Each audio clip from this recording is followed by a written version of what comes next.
ateş yoksa o gözler mi alevden? Bilmem bu yanarda ne biçim korla tutuştu.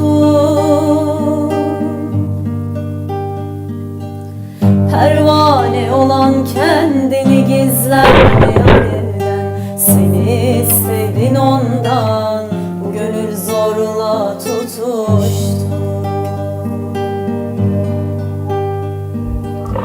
Pervane olan kendini gizler mi alevden? Seni istedin ondan, bu gönül zorla tutuştu. Gün senden ışık alsa da bir renge bürünse, ay secde